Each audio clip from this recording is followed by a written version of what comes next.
Hi అందరికీ. ఈ రోజులో లోహిత కోసం వాళ్ళ అమ్మమ్మ అయితే ఇంట్లోనే నెయ్యి ప్రిపేర్ చేస్తుంది. ఎలా చేస్తుందో చూపిస్తాను, చూసేయండి. చాలామంది అయితే పాల మీద మీగడైతే తీసుకుంటారు. అది అసలు హెల్దీ కాదు, బాగోదు కూడా అండి.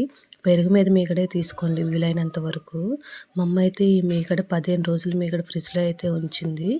ఎప్పుడైనా నెయ్యి పట్టే ముందైతే 15 నిమిషాల ముందైతే బయట పెట్టి పట్టిద్ది. ఎందుకు అంటే అతిగా కూలింగ్ ఉన్నా రాదు అని చెప్పింది. ఆ రోజుల్లో ఏముందండి, పేదరాశి పెద్దమ్మాళ్ళ ఇంటికి ఒక బామ్మ అయితే ఉండేది.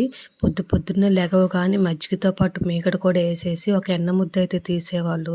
ఈ రోజుల్లో ఎవరు ఉంటున్నారు, ఎవరు ఉంచుతున్నారు ఇళ్లలో? ఇంత బిజీ లైఫ్లో ఈ టెక్నాలజీస్ వచ్చి ఈజీగా మిక్సీలలో వేసి అయితే పట్టుకుంటున్నారు. లోహిత అల్లరి అయితే మళ్ళీ స్టార్ట్ చేసేసింది. ఇక్కడ అప్ప తెచ్చుకొని పంచుకుంటున్నారు, అమ్మమ్మ నీకు నాకు అంట. చిన్నపిల్లలకి రోజులో ఒక్కసారైనా ఈ నెయ్యి అయితే పెట్టండి, వాళ్ళకి చాలా మంచిది. ఇమ్యూనిటీ పవర్ కూడా పెంచుతుంది అంట. పంపకాలు అయితే అయిపోయినట్లున్నాయి. ఇక్కడ మా అమ్మ అయితే 5 నుంచి 6 గంటలు అయితే మేగడ వేసుకుంది. మిక్సీ పెట్టడం స్టార్ట్ చేసింది. 3 నిమిషాల వరకు అయితే పట్టింది.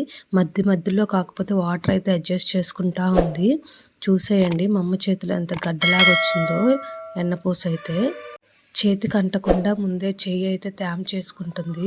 మంచి వాటర్లో వేసినట్లయితే గిన్నెకి అంటకుండా మొత్తం బాగా తేలుతా వస్తుందని చెప్పి మా అమ్మ అయితే వాటర్లో వేసింది. మా అమ్మ పనిలో మా అమ్మ ఉంటే లోహిత పనిలో లోహిత ఉంది. ఇక్కడ వాటర్ అన్నీ వంపేసింది పాపం. మొత్తం మీగడ అంతే పట్టింది.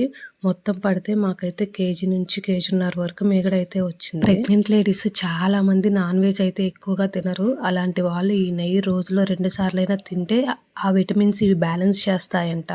మిస్ చేయకుండా అయితే తినేయండి.